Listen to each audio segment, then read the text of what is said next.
Student welcome back to my channel Samrat Academy. Student जितने बच्चे class 10th में और कल मेरे प्यारो बच्चों सामाजिक विज्ञान का पेपर देने वाले उनके लिए सबसे ज्यादा इंपॉर्टेंट है मेरे प्यारो बच्चों सामाजिक विज्ञान का वायरल पेपर लेकर आ गया मेरे प्यारो बच्चों। यह बिल्कुल वायरल पेपर है मेरे प्यारो बच्चों। जिस प्रकार मैंने हिंदी का बताया था सेम टू सेम हिंदी का आया था, इसी प्रकार सामाजिक विज्ञान का भी बता रहा हूं मेरे प्यारो बच्चों। इस पेपर को आप तैयार कर लो 100% मेरे प्यारो बच्चों। पूरा डिट्टो का डिट्टो यही पेपर आपके एग्जाम में आने वाला है कल। 825 मेरे प्यारो बच्चों सीआर कोड है यहाँ पे, और यह पेपर है 70 नंबर का। और आज वीडियो को देखकर आप 70 में 70 बिल्कुल मेरे प्यारों से क्लियर कर लो। जब 2026 बोर्ड का रिजल्ट आएगा तो आप एक बार चेक कर लीजिएगा सामाजिक विज्ञान का कि सामाजिक विज्ञान में आपके कितना स्कोर आया है। तो आपका स्कोर मेरे प्यारों 95 प्लस रहने वाला है मेरे प्यारों। बिल्कुल वायरल पेपर आप लोगों को बता रहा हूं। सारे के सारे प्रश्न इसके वायरल है मेरे प्यारों। एक भी प्रश्न आप लोगों को छोड़ना नहीं है। जिस प्रकार हिंदी में आपने अच्छा स्कोर करके आया, विश्वास रखिए कि सामाजिक विज्ञान में भी आप अच्छा स्कोर करके आने वाले हो। एडमिट कार्ड लेकर जाना, एडमिट कार्ड पर से देखकर अनुक्रमांक और नाम मेरे प्यारों यहाँ पे लिख लेना, और इस पेपर को किसी कीमत पे आप लोगों को मेरे प्यारों से तैयार कर लेना है। और इस पेपर को हल करने के लिए आपके पास समय है 3 घंटे 15 मिनट। तो 3 घंटे 15 मिनट समय दिया है, उससे पहले इस पेपर को सॉल्व करके मेरे प्यार बच्चों आप बैठ जाओगे। पूरा डिटेल में सॉल्व कराने वाला हूं मेरे प्यार बच्चों। मानचित्र वगैरह सब कुछ डिटेल में सॉल्यूशन कराने वाला हूं, ताकि आप फिर जाइए सामाजिक विज्ञान में 70 में 70 नंबर लेकर आइए मेरे प्यार बच्चों। यहां पे नोट लिखा गया है कि प्रारंभ के 15 मिनट परीक्षार्थियों को प्रश्न पत्र पढ़ने के लिए निर्धारित है। बोला कि शुरू के 15 मिनट आपको टाइम मिलेगा इस पेपर को पढ़ने के लिए, और 3 घंटे में इस पेपर को मेरे प्यार बच्चों सॉल्व करना होगा। नीचे दिया हुआ है सामान्य निर्देश मेरे प्यार बच्चों। पहला बोला है कि सभी प्रश्न अनिवार्य हैं। इसमें जितने भी प्रश्न दिए गए सारे के सारे प्रश्न अनिवार्य हैं। दूसरा है कि इस प्रश्न पत्र के 2 खंड है, खंड अ तथा खंड ब। यह पेपर 2 खंडों में बना हुआ है। एक तो आएगा आपका सबसे पहले खंड अ, इसके बाद आएगा मेरे प्यार बच्चों खंड ब। आगे बढ़ते हैं। तीसरा बोला है कि खंड अ में जो है 1 अंक के 20 बहुविकल्पीय प्रश्न है, जिनके उत्तर OMR उत्तर पत्रक पर नीले अथवा काले बॉल पॉइंट पेन से सही विकल्प वाले गोले को पूर्ण रूप से काला कर चिन्हित करें। इसका मतलब यह है मेरे प्यारों कि खंड अ में एक प्रश्न जो है 1 नंबर के लिए पूछा जाएगा, और टोटल 20 बहुविकल्पीय प्रश्न देगा जो कि 20 नंबर के लिए रहेगा, और इनका उत्तर OMR शीट पे आपको देना होगा। आप नीले पेन का प्रयोग कीजिए या काले पेन का प्रयोग कीजिए। पेन आपका बॉल पॉइंट पेन होना चाहिए। जेल वाली पेन का इस्तेमाल आप लोगों को नहीं करना है मेरे प्यार। जो मैं तो शुरू से ही बता रहा हूं कि जेल वाली पेन का इस्तेमाल नहीं करना है। इसके बाद कह रहा है कि खंड अ में प्रत्येक प्रश्न के निर्देश पढ़कर केवल प्रदत्त OMR उत्तर पत्रक पर ही उत्तर दें। OMR उत्तर पत्रक पर उत्तर देने के पश्चात उसे काटे नहीं तथा इरेजर अथवा व्हाइटनर आदि का प्रयोग न करें। इसका मतलब यह है मेरे प्यारों कि खंड अ जिसमें बहुविकल्पीय प्रश्न है, तो कह रहा है कि निर्देश को पढ़कर OMR शीट पर आपको उत्तर देना है। और कह रहा है कि एक बार जब आपने OMR शीट पर उत्तर दे दिया तो न तो उसे काटना है मेरे प्यारों न तो व्हाइटनर का प्रयोग करके उसे मेरे प्यारों मिटाना है। इसके बाद अगला देख लीजिए। कह रहा है कि प्रश्न के अंक उनके सम्मुख अंकित हैं। हर एक प्रश्न के आगे लिखा हुआ मिलेगा कि प्रश्न 1 नंबर का है या 2 नंबर का है या 4 नंबर का या 6 नंबर का है। जितना भी नंबर का कोई भी प्रश्न होगा उसके सामने लिखा हुआ मिलेगा। इसके बाद मेरे प्यारों की खंड ब में 50 अंक के वर्णनात्मक प्रश्न है। इस खंड में वर्णनात्मक फर्स्ट तथा वर्णनात्मक सेकेंड तथा मानचित्र संबंधित 2 प्रश्न दिए गए हैं। तो खंड ब 50 अंकों का है, जिसमें से एक आएगा वर्णनात्मक फर्स्ट, एक आएगा वर्णनात्मक सेकेंड, और 10 नंबर का मानचित्र पूछता है मेरे प्यारे बच्चों। इसके बाद है कि खंड ब में सभी प्रश्नों के उत्तर एक साथ ही दें। कह रहा है कि खंड ब के जितने भी प्रश्न हैं उसके उत्तर एक साथ ही आपको देना है, और प्रथम प्रश्न से आरंभ कीजिए और अंतिम प्रश्न तक करते जाइए। जो प्रश्न न आता उस पर समय नष्ट न कीजिए। कह रहा है कि शुरू से लेकर लास्ट तक सारे प्रश्नों का जवाब देना है। जो प्रश्न अगर आपको नहीं आ रहा है उसको छोड़ दीजिए, आगे बढ़ जाइए। लास्ट में जब समय आपके पास बचेगा तो उसको देखिएगा। फिर बोला है कि दिए गए मानचित्रों को उत्तर पुस्तिका के साथ मजबूती से संलग्न करना आवश्यक है। जो मेरे प्यार जो मानचित्र आप लोगों को मिलेगा तो उस मानचित्र को मेरे प्यारों जो उत्तर पुस्तिका के साथ आप लोगों को जमा करने होंगे। इसके बाद दृष्टिबाधित परीक्षार्थियों के लिए मानचित्र कार्य के स्थान पर अलग से 9A तथा 9B लिखने के लिए दिए गए। जो आंखों से कमजोर है मेरे प्यारों उनके लिए मानचित्र अलग से दिया गया है 9A और 9B इसी पेपर में। मेरे प्यारों पेपर यहां से स्टार्ट होता है। देखिए पेपर सबसे पहले खंड अ आया है मेरे प्यारों। खंड अ में मेरे प्यारों बहुविकल्पीय प्रश्न है। देखिए निर्देश बोला यहाँ पे कि नीचे दिए गए प्रत्येक प्रश्न के लिए 4 विकल्प दिए गए और सही विकल्प का चुनकर उसे OMR उत्तर पत्र पर चिन्हित करें। चलिए देखते हैं। और पहला प्रश्न देखिए मेरे प्यारे बच्चों, कितना सिंपल प्रश्न पूछा है। पहला प्रश्न पूछ रखा है इसने कि 1789 में फ्रांस में राष्ट्रवाद की प्रथम अभिव्यक्ति का क्या परिणाम हुआ। मेरे प्यारे बच्चों 1 नंबर के लिए प्रश्न है। तो क्या परिणाम हुआ मेरे प्यारे बच्चों, तो फ्रांस की क्रांति हुआ। क्या हुआ, फ्रांस की क्रांति हुआ। ये वाला ऑप्शन जो है बिल्कुल राइट आंसर हो जाएगा। ठीक है, इसके बाद हम बढ़ते हैं क्वेश्चन नंबर दूसरे की तरफ। क्वेश्चन नंबर दूसरा है कि जर्मनी के एकीकरण में प्रमुख भूमिका किसकी थी। बहुत इंपॉर्टेंट प्रश्न मेरे प्यारे बच्चों। तो अगर जर्मनी के एकीकरण की हम बात करें तो उसमें जो प्रमुख भूमिका था वो किसका था मेरे प्यारे बच्चों, तो वह ऑटो वन बिस्मार्क का था। बी वाला ऑप्शन जो है बिल्कुल राइट आंसर हो जाएगा मेरे प्यारे बच्चों। तीसरा है कि आनंद मठ उपन्यास के लेखक कौन थे। 1 नंबर के लिए प्रश्न है। तो आनंद मठ उपन्यास के जो लेखक थे मेरे प्यारे बच्चों वो बंकिम चंद्र चटर्जी थे। यहां पे ए वाला जो है बिल्कुल राइट आंसर हो जाएगा। इसके बाद में मेरे प्यारे बच्चों क्वेश्चन नंबर 4 कि महामंदी का सबसे बुरा असर पड़ा। 1 नंबर के लिए प्रश्न है मेरे प्यारे बच्चों। तो महामंदी का सबसे बुरा जो असर पड़ा था मेरे प्यारे बच्चों वो कृषि क्षेत्र पर पड़ा था। किस पे पड़ा था, कृषि क्षेत्र पर। बी वाला ऑप्शन जो है बिल्कुल राइट आंसर हो जाएगा। 5वां प्रश्न देख लीजिए कि अंतरराष्ट्रीय मुद्रा कोष की स्थापना कहां पर की गई थी। 1 नंबर के लिए प्रश्न है मेरे प्यारे बच्चों। तो अंतरराष्ट्रीय मुद्रा कोष की स्थापना जो हुआ था मेरे प्यारे बच्चों वो संयुक्त राज्य अमेरिका में हुआ था। सी वाला ऑप्शन जो है बिल्कुल राइट आंसर हो जाएगा। आगे बढ़ते हैं प्रश्न 6 की तरफ। देखिए प्रश्न 6 है कि निम्नलिखित में से कौन सा संघीय राज्य नहीं है। 1 नंबर के लिए प्रश्न है। तो संघीय राज्य नहीं है, इन चारों ऑप्शनों में से कौन नहीं है मेरे प्यारे बच्चों, तो चंडीगढ़। ए वाला ऑप्शन जो है बिल्कुल राइट आंसर है, वो संघीय राज्य नहीं है। बाकी राजस्थान, उड़ीसा, आपका तमिलनाडु इस संघीय राज्य के अंतर्गत आते हैं। 7वां है कि लोकतंत्र का प्रमुख गुण निम्नलिखित में से कौन सा है। 1 नंबर के लिए प्रश्न है। तो इन चारों ऑप्शनों में से प्रमुख गुण निम्नलिखित में से कौन सा है, तो वह है आप लोगों का इनमें से सभी। मैं हमेशा से बहुविकल्पी प्रश्न में बताता हूं कि अगर इनमें से सभी आ गया तो वही वाला ऑप्शन सही होगा। ठीक है, इसके बाद है प्रश्न 8वां। देख लीजिए क्या है। प्रश्न 8वां है कि भारतीय संविधान कब लागू किया गया था। 1 नंबर के लिए प्रश्न, बहुत इंपॉर्टेंट प्रश्न है मेरे प्यारे बच्चों। तो भारतीय संविधान की अगर हम बात करें तो 26 जनवरी को लागू किया गया था। डी वाला ऑप्शन जो है बिल्कुल राइट आंसर होगा। इसके बाद है प्रश्न 9 कि भारतीय संविधान में भाषाओं को किस अनुसूची में रखा गया है। 1 नंबर के लिए प्रश्न है। तो अगर हम भारतीय संविधान में देखें तो भाषाओं को किस अनुसूची में रखा गया है, तो उसको रखा गया है 8वीं अनुसूची में। किसमें, 8वीं अनुसूची में रखा गया है। सी वाला जो है इसका राइट आंसर होगा। इसके बाद 10वां प्रश्न है कि निम्नलिखित में से कौन सा विषय राज्य सूची से संबंधित है। तो कौन सा विषय जो है राज्य सूची से संबंधित है मेरे प्यारे बच्चों, तो वो है आपका, चलिए तो मेरे प्यारे बच्चों राज्य सूची से संबंधित है आपका मेरे प्यारे बच्चों ऑप्शन नंबर डी पुलिस। ठीक है, चलिए आगे बढ़ते हैं। अगला प्रश्न है मेरे प्यारे बच्चों प्रश्न संख्या 11 कि रबी की फसलों के बोने का समय है। 1 नंबर के लिए प्रश्न है मेरे प्यारे बच्चों। तो रबी की फसलों के बोने का जो समय मेरे प्यारे बच्चों अक्टूबर से लेकर दिसंबर। बी वाला ऑप्शन जो है बिल्कुल राइट आंसर हो जाएगा मेरे प्यारे बच्चों। 12वां प्रश्न है कि निम्नलिखित में से कौन सा ऊर्जा खनिज नहीं है। तो कौन सा ऊर्जा खनिज नहीं है, इन चारों ऑप्शनों में से यह बताना है आप लोगों को। तो वह है आप लोगों का लौह अयस्क। लौह अयस्क ए वाला ऑप्शन जो है बिल्कुल राइट आंसर हो जाएगा। 13वां है कि कृषि का आर्थिक क्षेत्रक है। 1 नंबर के लिए प्रश्न है। तो कृषि का आर्थिक जो क्षेत्रक है मेरे प्यारे बच्चों वह है आप लोगों का प्राथमिक क्षेत्रक।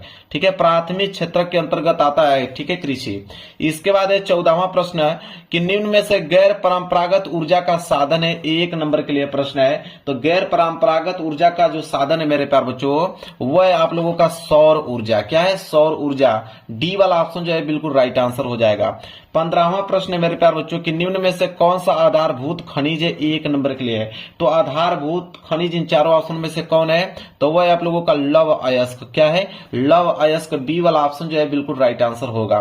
16वां है कि पृथ्वी सम्मेलन का आयोजन कब हुआ। 1 नंबर के लिए प्रश्न है। तो पृथ्वी सम्मेलन जो हुआ था मेरे प्यारे बच्चों वो किस सन में हुआ था, तो सन 1992 में हुआ था। बी वाला ऑप्शन जो है बिल्कुल राइट आंसर हो जाएगा। 17वां है कि भारत में उदारीकरण प्रक्रिया की शुरुआत किस वर्ष हुई थी। 1 नंबर के लिए प्रश्न है। ठीक है, कह रहा है कि भारत में वो भी उदारीकरण प्रक्रिया की शुरुआत बता रहा है जो कि सन 1991 में हुआ था। बी वाला ऑप्शन जो है बिल्कुल राइट आंसर हो जाएगा।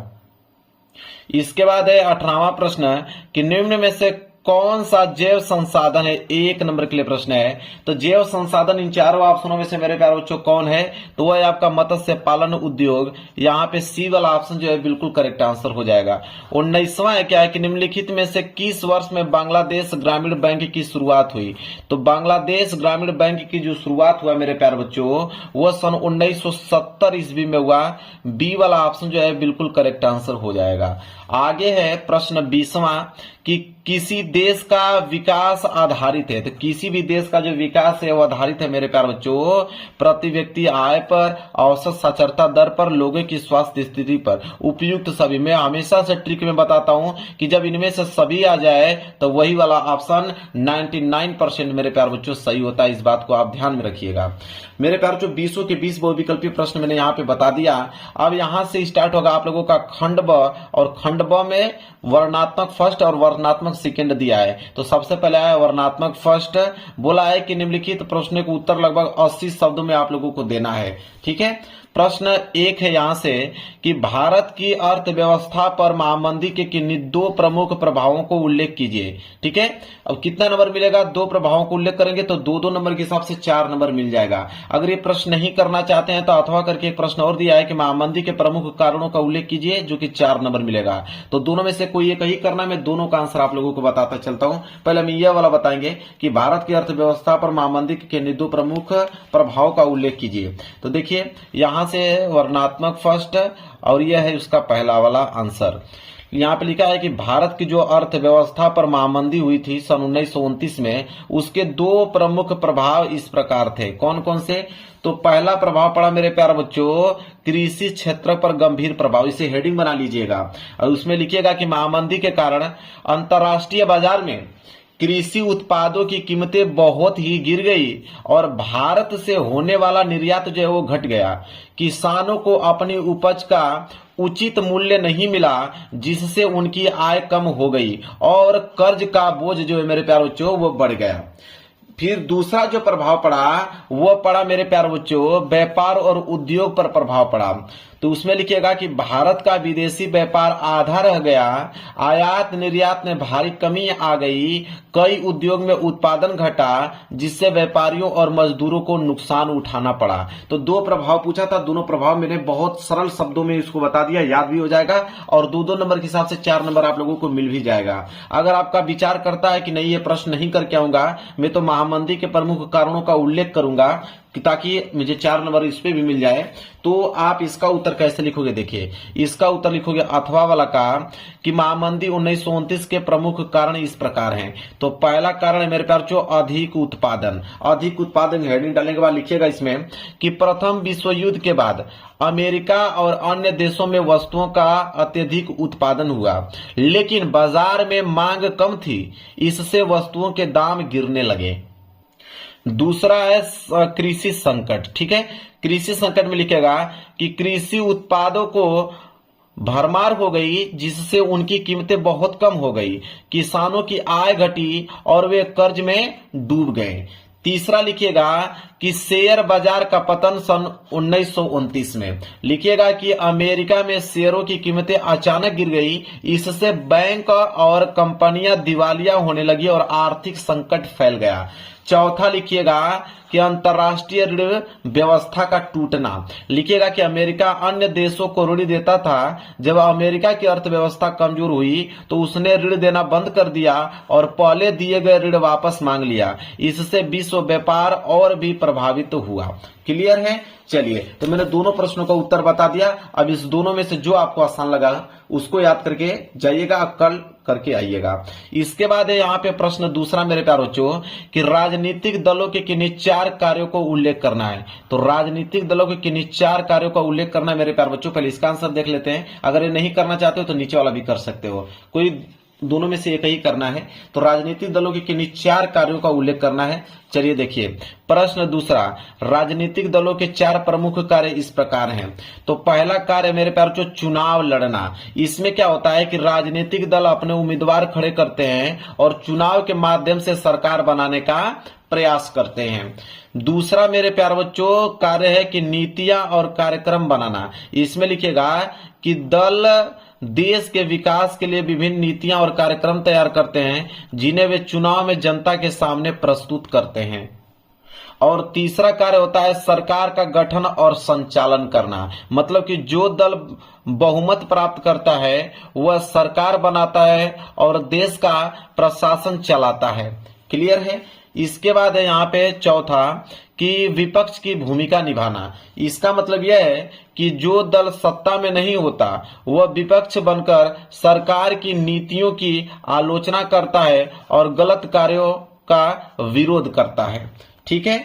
चलिए, तो 4 कार्य मैंने यहाँ पे बता दिए मेरे प्यारे बच्चों।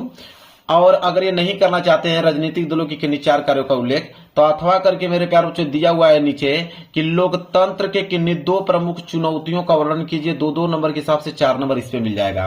तो चलिए, अगर ये वाला करना चाहते हैं तो कोई बात नहीं, इसी को कर लीजिए। तो देखिए, अथवा करके लिखा है ना यहाँ पे कि लोकतंत्र की 2 प्रमुख चुनौतियां इस प्रकार हैं। तो पहला चुनौती है मेरे प्यारे बच्चों बुनियादी चुनौती। हेडिंग बना लीजिएगा, बुनियादी चुनौती। इसमें लिखिएगा कि यह चुनौती उन देशों में होती है जहां लोकतंत्र की स्थापना ही नहीं हुई है या वहां तानाशाही सैन्य शासन है। ऐसी स्थिति में लोकतांत्रिक व्यवस्था स्थापित करना और उसे मजबूत बनाना बड़ी चुनौती होती है। दूसरा मेरे प्यारे बच्चों चुनौती लिखेगा विस्तार की चुनौती। इसमें लिखेगा कि लोकतंत्र को केवल चुनाव तक सीमित न रखकर समाज के हर स्तर जैसे सामाजिक और आर्थिक क्षेत्रों में समान अधिकार और भागीदारी सुनिश्चित करना भी एक बड़ी चुनौती है। क्लियर है। तो 2 ही चुनौती हमसे पूछा था मेरे प्यारे बच्चों, दोनों को मैंने डिटेल में आप लोगों को बता दिया। क्लियर है। चलिए आगे बढ़ते हैं। देखिए, प्रश्न तीसरा है मेरे प्यारे बच्चों कि औपचारिक एवं अनौपचारिक साख के मध्य अंतर स्पष्ट कीजिए। ग्रामीण भारत में औपचारिक साख के मुख्य स्रोतों का विवेचना कीजिए। 4 नंबर मिलेगा। अगर ये प्रश्न नहीं करना चाहते हैं तो अथवा करके नीचे प्रश्न दिया है, पहले मैं ऊपर वाला का सलूशन बता देता हूं कि औपचारिक एवं अनौपचारिक साख के मध्य अंतर, और वो भी बताना है कि ग्रामीण भारत में औपचारिक साख के मुख्य स्रोत कौन कौन से हैं। ठीक है। तो मेरे प्यारे बच्चों देखिए, यहाँ पे सबसे पहले तो हम लोग इसका अंतर देखेंगे कि प्रश्न तीसरे का क कि औपचारिक एवं अनौपचारिक साख में अंतर। देखिए, इधर आप आधार लिखिए, इधर आप औपचारिक साख लिखिएगा, इधर आप अनौपचारिक साख लिखिएगा। मेरे प्यारे बच्चों, आधार में सबसे पहले हम लोग स्रोत के बारे में देखेंगे। तो स्रोत में होगा औपचारिक साख में कि बैंक, सहकारी समितियां, लेकिन अनौपचारिक साख का जो स्रोत होता है वह साहूकार, व्यापारी और रिश्तेदार होता है।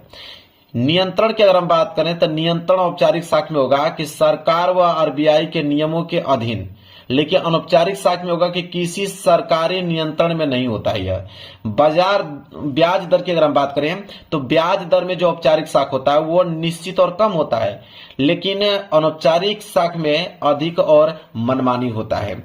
शोषण की संभावना की अगर हम बात करें तो औपचारिक साख में बहुत कम होता है, लेकिन अनौपचारिक साख में बहुत अधिक होता है। और मेरे प्यारों चीज में एक और चीज पूछा था, औपचारिक साख का मुख्य स्रोत भी पूछा था उसमें। तो हम लोग लिखेंगे ग्रामीण भारत में औपचारिक साख के मुख्य स्रोत कौन कौन से हैं। तो पहला है आपका वाणिज्यिक बैंक। लिखिएगा इसमें कि ग्रामीण क्षेत्रों में बैंक किसानों और छोटे व्यवसायियों को कम ब्याज पर ऋण प्रदान करते हैं। दूसरा है कि सहकारी समितियां। ठीक है, इसमें लिखिएगा कि ये समितियां किसानों के बीच खाद और कृषि कार्यों के लिए ऋण उपलब्ध कराती हैं। तीसरा है कि क्षेत्रीय ग्रामीण बैंक। ठीक है, तो इसमें लिखिएगा ये बैंक विशेष रूप से ग्रामीण क्षेत्रों के विकास के लिए स्थापित किए गए हैं और किसानों व गरीबों को ऋण देते हैं। ठीक है। चलिए, कंप्लीट हो गया यह प्रश्न। अगर आप ये नहीं करना चाहते हैं, आपका मन कर रहा है कि मैं तो वैश्वीकरण से आप क्या समझते हैं, भारतीय कृषि पर इसके प्रभाव का उल्लेख कीजिए, ये वाला अगर आप करना चाहते हैं तो इस पे भी आपके 4 नंबर मिलेंगे। तो आप यही वाला करके चले आइएगा कि वैश्वीकरण से आप क्या समझते हैं। तो सबसे पहले मेरे प्यारे बच्चों इसका हम लोग अर्थ देखेंगे, फिर इसका प्रभाव देखेंगे। ठीक है।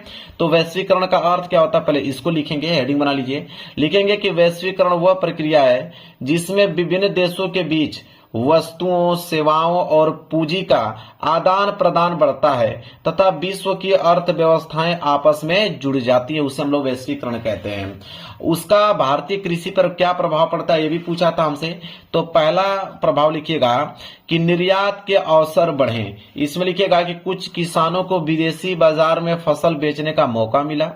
दूसरा है कि नकदी फसलों को बढ़ावा। इसमें लिखिएगा कि कपास, गन्ना, फूल आदि की खेती में वृद्धि हुई।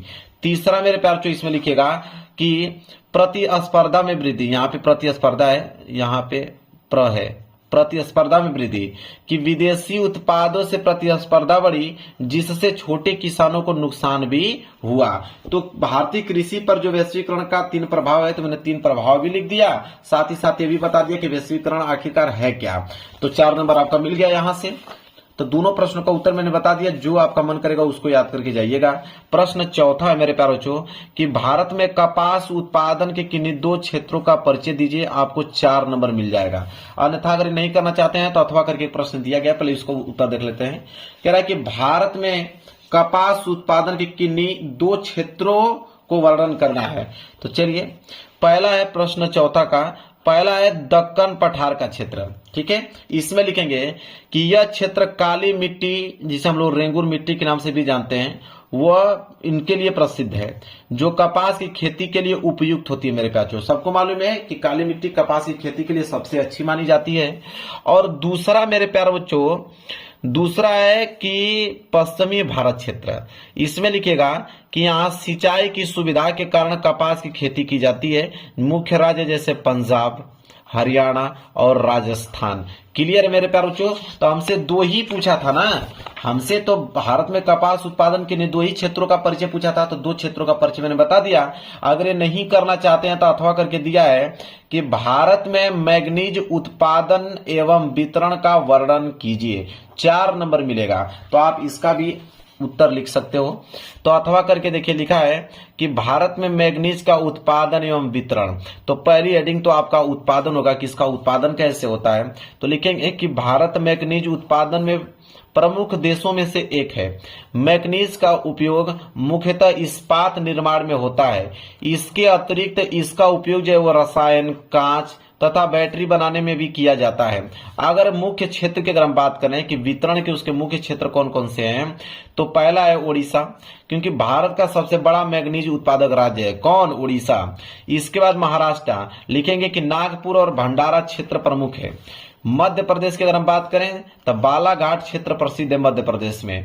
कर्नाटक में आपका बेल्लारी और चित्रदुर्ग क्षेत्र जो है वो मशहूर है मैग्नीज के उत्पादन के लिए। आंध्र प्रदेश में आपका श्रीकाकुलम क्षेत्र जो है वो मैग्नीज के लिए सबसे मशहूर क्षेत्र है उत्पादन के लिए। ठीक है, क्लियर है मेरे प्यारे बच्चों। तो अलग अलग क्षेत्रों के भी मैंने यहाँ पे आप लोगों को जिक्र कर दिया, यही हमसे पूछा था। ठीक है, आगे हम बात करते हैं। प्रश्न अब आ गया आप लोगों का 5वां प्रश्न। 5वां मेरे प्यारे बच्चों कि सत्याग्रह का क्या अभिप्राय है और सत्याग्रह के संबंध में महात्मा गांधी के क्या विचार थे, यह बताना है। आपको मिलेगी कितना नंबर? 6 नंबर आप लोगों को मिलेगा। ठीक है, चलिए जानते हैं सत्याग्रह का क्या अभिप्राय है, सत्याग्रह के संबंध में महात्मा गांधी के क्या विचार थे। तो लिखेंगे, पहले जानेंगे कि सत्याग्रह है क्या। ठीक है, तो प्रश्न 5वें का हेडिंग डालेंगे सत्याग्रह का अभिप्राय। लिखेंगे कि सत्याग्रह 2 शब्दों से सत्य और आग्रह से मिलकर बना है। इसका अर्थ है कि सत्य के लिए दृढ़ आग्रह करना। यह अन्याय के विरुद्ध सत्य और अहिंसा के आधार पर किया गया शांतिपूर्ण संघर्ष है और इसमें हिंसा का प्रयोग नहीं किया जाता, बल्कि नैतिक शक्ति के बल पर विरोध किया जाता है। ठीक है, यह हो गया सत्याग्रह का अभिप्राय। फिर सत्याग्रह के संबंध में महात्मा गांधी के क्या विचार थे, ये भी पूछा है। तो विचार चलिए लिखते हैं। तो हेडिंग डालिएगा सत्याग्रह के संबंध में महात्मा गांधी के विचार। तो पहला विचार उनका यह था कि गांधी जी का विश्वास था कि सत्य ही ईश्वर है और सत्य की विजय जो वो निश्चित होती है। ठीक है, दूसरा विचार था कि वे अहिंसा को सबसे बड़ा और प्रभावशाली हथियार मानते थे। तीसरा विचार था कि उनका मत था कि अन्याय का विरोध शांतिपूर्ण और नैतिक तरीकों से करना चाहिए। और चौथा उनका विचार था कि सत्याग्रह आत्मबल और आत्मसंयम पर आधारित है, न कि शारीरिक बल पर। और 5वां विचार है कि गांधी जी के अनुसार सत्याग्रह का उद्देश्य विरोधी को कष्ट देना नहीं, बल्कि उसके हृदय परिवर्तन द्वारा सत्य को स्वीकार करवाना है। क्लियर है। देखिए इतना डिटेल में आप लोगों को बता रहा हूं, एक भी प्रश्न छूटेगा नहीं मेरे प्यारे बच्चों कल के पेपर में।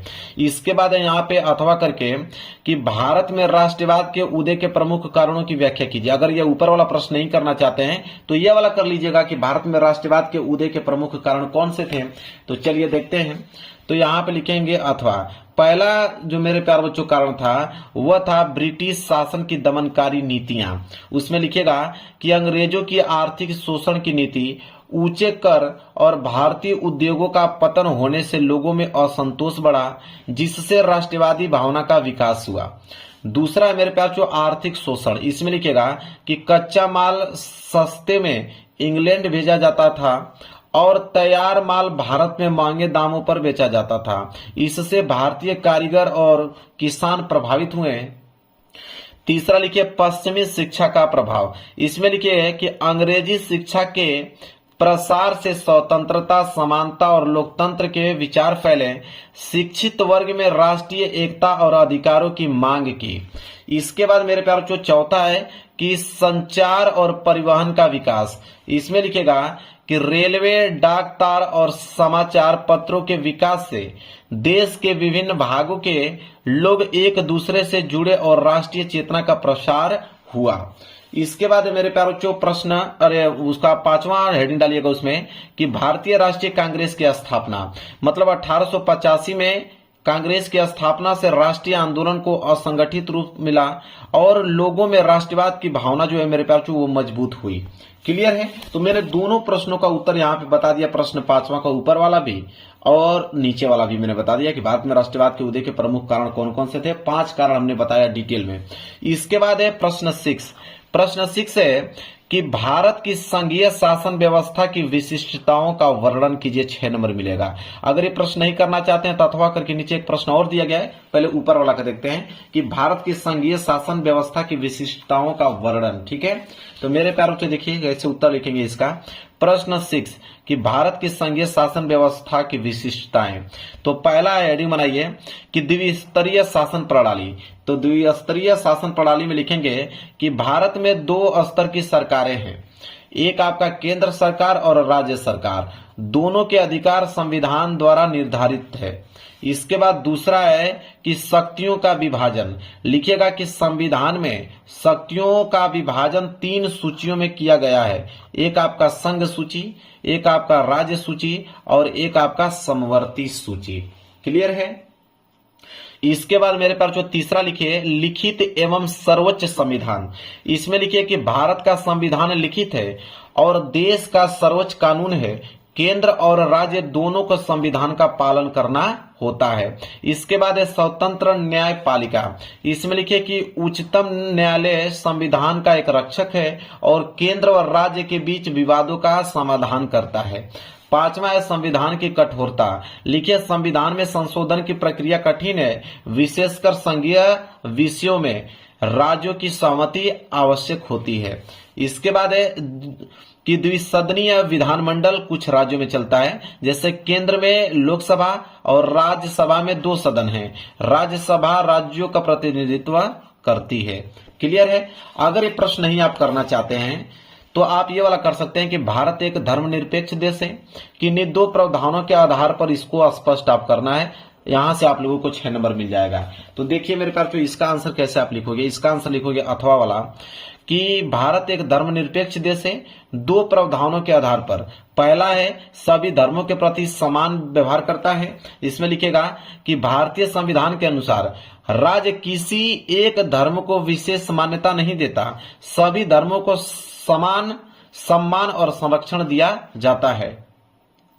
दूसरा हेडिंग डालिएगा धर्म की स्वतंत्रता का अधिकार। लिखिएगा कि संविधान के अंतर्गत प्रत्येक नागरिक को अपने धर्म का पालन करने, प्रचार करने और प्रसार करने की स्वतंत्रता है। अनुच्छेद 25 से लेकर 28 के बीच आप देख लीजिएगा संविधान में। क्लियर है। अब आएंगे दोनों, मैंने बता दिया, दोनों में से जो आपको आसान लगा होगा उसको याद करके जाइएगा। प्रश्न 7वां। प्रश्न 7वां है कि आर्थिक क्षेत्रों का क्या तात्पर्य है। तो आर्थिक क्षेत्रों का क्या तात्पर्य है। तृतीय क्षेत्र की विशेषताओं की विवेचना कीजिए, मिलेगा आपको 6 नंबर। अगर ये प्रश्न नहीं करना चाहते हैं तो अथवा करके नीचे एक प्रश्न दिया है, पहले इसको देख लेते हैं कि आर्थिक क्षेत्रों का क्या तात्पर्य है और तृतीय क्षेत्र की विशेषताओं की विवेचना करना है। तो देखिए आर्थिक क्षेत्रों का तात्पर्य, तो प्रश्न 7वां का हम लोग एडिंग डालेंगे। आर्थिक क्षेत्रों का तात्पर्य लिखेंगे कि अर्थव्यवस्था की गतिविधियों को उनके कार्य के आधार पर 3 भागों में बांटा जाता है जिन्हें आर्थिक क्षेत्र कहा जाता है। कौन कौन से? तो पहला होता है प्राथमिक क्षेत्र जिसमें कृषि आता है, दूसरा द्वितीय क्षेत्र जिसमें उद्योग आता है, तीसरा तृतीय क्षेत्र होता है जिसमें सेवाएं आती हैं।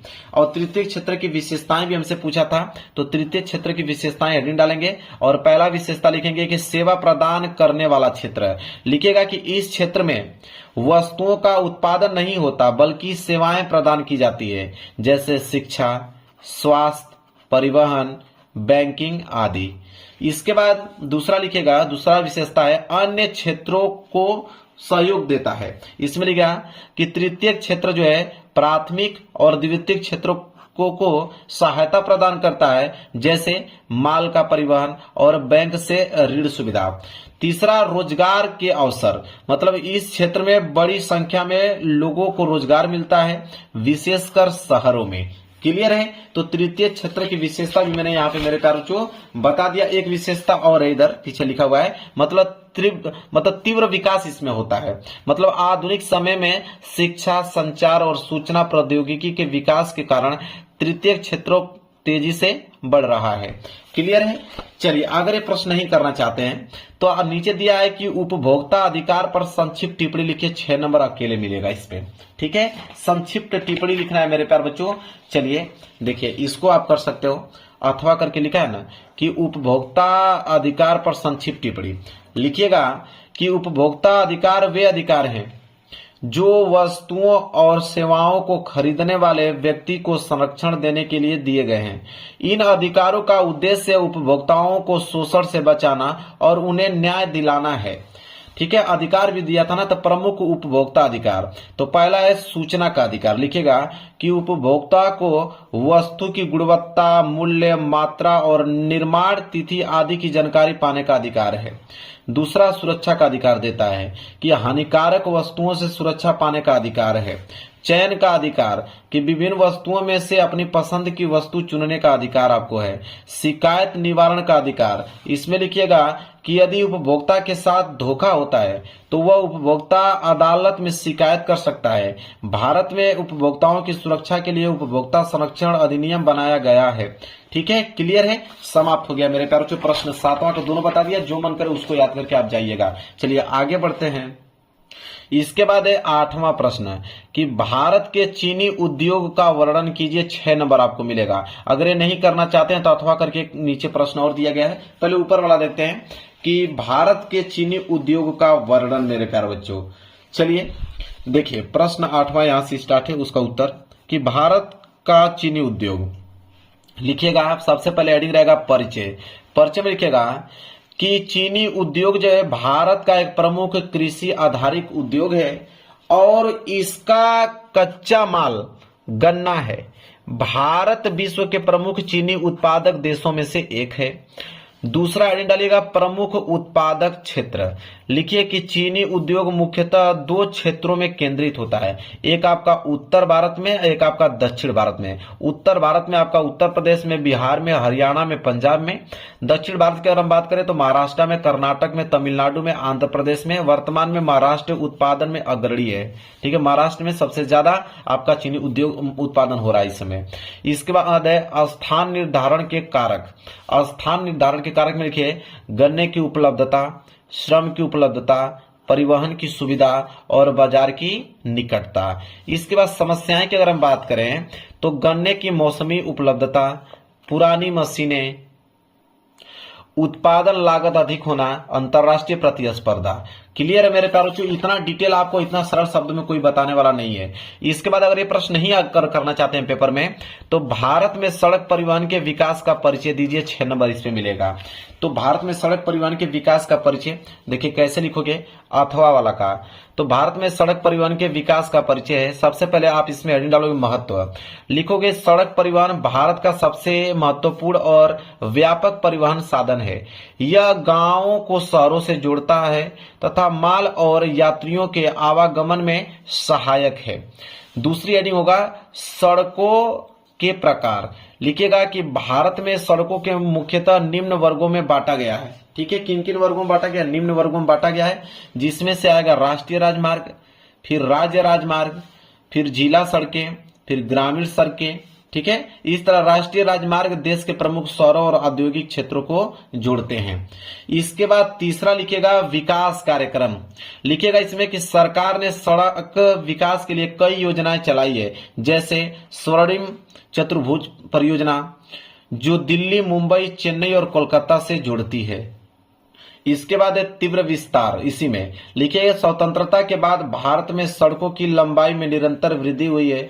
आज भारत विश्व के सबसे बड़े सड़क नेटवर्क वाले देशों में से एक है। अब मेरे प्यारे बच्चों ये भी प्रश्न हो गया 8वां समाप्त। अब प्रश्न 9 यहां से स्टार्ट होगा, जो कि मानचित्र संबंधित प्रश्न होगा। चलिए देखते हैं प्रश्न 9 का ए। प्रश्न 9 का ए है कि निम्नलिखित स्थानों को भारत के दिए गए रेखा मानचित्र में चिन्ह द्वारा नाम सही दर्शाइए। सही नाम तथा सही अंकन के लिए आधे आधे अंक निर्धारित है। चलिए देखिए, पहला प्रश्न बोला है कि वह स्थान जहां 1929 में भारतीय राष्ट्रीय कांग्रेस का अधिवेशन हुआ था। तो भारतीय राष्ट्रीय कांग्रेस का अधिवेशन 1927 में, तो 1927 में भारतीय राष्ट्रीय कांग्रेस का अधिवेशन हुआ था मद्रास में। कहां पे हुआ था मेरे प्यारे बच्चों, यहाँ पे मैं कॉर्नर में लिख देता हूं, मद्रास में हुआ था। मद्रास को अब मेरे प्यारे बच्चों चेन्नई के नाम से जाना जाता है। ठीक है, तो इसका लोकेशन आपको दर्शाना में दिखाता हूं। देखिए यह है आपका मानचित्र, और मानचित्र पर यह वाला कॉर्नर में जो लोकेशन आप देख रहे हो यह है आपका मद्रास। तो यहाँ एरो का चिन्ह देकर पहला वाला मद्रास, जिसे चेन्नई के नाम से जाना जाता है, यहाँ पे इससे लिख देना है आप लोगों को। इसके बाद बोला है दूसरा प्रश्न।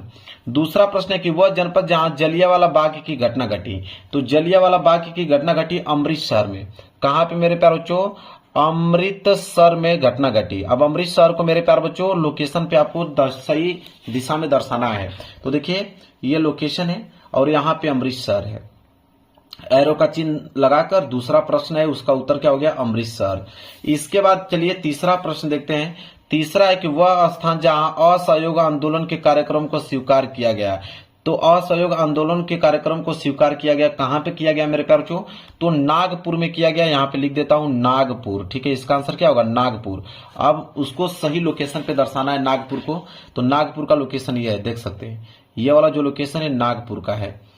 ठीक है, आगे चौथा कि वह जनपद जहां चौरी चौरा का कांड हुआ। चौरी चौरा का कांड हुआ मेरे प्यारे बच्चों कहां, तो गोरखपुर में। कहां पे हुआ था, गोरखपुर में चौरी चौरा का कांड हुआ था मेरे प्यारे बच्चों। चलिए मैं दिखाता हूं चौरी चौरा गोरखपुर में कहां है। देखिए यह वाला लोकेशन उत्तर प्रदेश में। ठीक है, इस तरह एरो का निशान देकर चौथा चौरी चौरा कोष्टक में गोरखपुर लिख दीजिएगा। इसके बाद है पांचवा कि वह स्थान जहां नील की खेती करने वाले किसानों का आंदोलन हुआ। कहां पे हुआ, चंपारण, जो कि बिहार में पड़ता है। चंपारण में नील की खेती करने वाले किसानों का आंदोलन हुआ मेरे प्यारे बच्चों। चंपारण जो कि कहां पे पड़ता है, बिहार में पड़ता है मेरे प्यारे बच्चों, बिहार में। ठीक है, तो बिहार का लोकेशन देखिए चंपारण कहां है, यहाँ देखिए उत्तर प्रदेश से जस्ट यहाँ बगल में, देखिए यहाँ पे देख रहे हैं ये बिहार है। ठीक है, सटा हुआ राज्य है चंपारण, उसी में है। पांचवा का उत्तर हो गया। चलिए अब बोला है कि केवल दृष्टिबाधित परीक्षार्थियों के लिए प्रश्न संख्या 9A के मानचित्र कार्यों के लिए विकल्प रूप में दिया है। तो अब ये 9A वही करेंगे जिनकी आंखें बिल्कुल सही हैं, और ये 9A का दिया है कि जिनकी आंखें कमजोर हैं दृष्टिबाधित परीक्षार्थियों के लिए। अब हम देखेंगे 9 का बी। 9 का बी है मेरे प्यारे बच्चों कि दिए गए भारत के रेखाचित्र मानचित्र पर निम्नलिखित को दर्शाना है। 9 का बी का पहला प्रश्न है कि नेशनल कार्बेट पार्क को इस चिन्ह के द्वारा नाम सहित आपको दर्शाना है। नेशनल कार्बेट पार्क मेरे प्यारे बच्चों, चलिए नेशनल कार्बेट पार्क को हम लोग मानचित्र पर देखते हैं कि उसका लोकेशन कहां पे है। देखिए नेशनल कार्बेट पार्क जो कि उत्तराखंड में है, यहाँ पे ये जो लोकेशन आप देख रहे हो वर्ग बनाया था ना, यहां से लेके यहां तक है, मतलब यहां पे एरो के चिन्ह लगाकर पहला नेशनल कार्बेट पार्क यूके मतलब उत्तराखंड में है। इसके बाद है मेरे प्यारे बच्चों दूसरा कि भारत के पश्चिमी तट पर स्थित एक बंदरगाह इस चिन्ह के द्वारा नाम से बताइए। तो देखिए भारत के पश्चिमी तट पर अगर बंदरगाह का नाम पूछूं तो एक कांडला बंदरगाह बहुत प्रसिद्ध है। ठीक है, देखिए यहाँ पे यह है मेरे प्यारे बच्चों उसका कांडला बंदरगाह का लोकेशन, दूसरे का कांडला बंदरगाह त्रिभुज से डिनोट करने के लिए बोला था। इसके बाद देखिए शिवालिक पर्वत श्रृंखला इस चिन्ह के द्वारा नाम से, देखिए शिवालिक जो पर्वत श्रृंखला है काफी बड़ा है, कई राज्यों से टच होकर जाता है, जो कि यहां से स्टार्ट है और यहां पे जाके मेरे प्यारे बच्चों इतना बड़ा समाप्त हुआ है। तीसरे का शिवालिक पर्वत श्रृंखला है मेरे पास, तो बहुत बड़ा क्षेत्र है उसका। इसके बाद है गुजरात की राजधानी चिन्ह द्वारा नाम से, तो गुजरात की राजधानी गांधीनगर है। चलिए तो देखिए इस लोकेशन से बोला था ना कि इस चिन्ह से उसको दर्शाइए, गांधीनगर। ठीक है, गुजरात की राजधानी गांधीनगर, जो कि यहाँ पे इसका लोकेशन है। इसके बाद है कि भारत का एक प्रमुख कोयला क्षेत्र को इस चिन्ह के द्वारा नाम से दर्शाइए। तो भारत का प्रमुख कोयला क्षेत्र, तो एक कोयला क्षेत्र बोकारो बता देता हूं, जो कि झारखंड में मेरे प्यारे बच्चों, देखिए यहाँ पे। ठीक है, इस चिन्ह के द्वारा दर्शाना था। पांचवा प्रश्न है बोकारो कोयला खान, जो कि झारखंड में है। क्लियर है मेरे प्यारे बच्चों। अब यह पेपर हो गया समाप्त। अब यह जो है केवल दृष्टिबाधित परीक्षार्थियों के लिए 9 का बी, जो आंखों से कमजोर है उनके लिए यहाँ पे 9 का बी दिया है। तो इसका मानचित्र पे नहीं करना होता, जो आंखों से जिनका कमजोर है उनको आंसर लिखना होता है।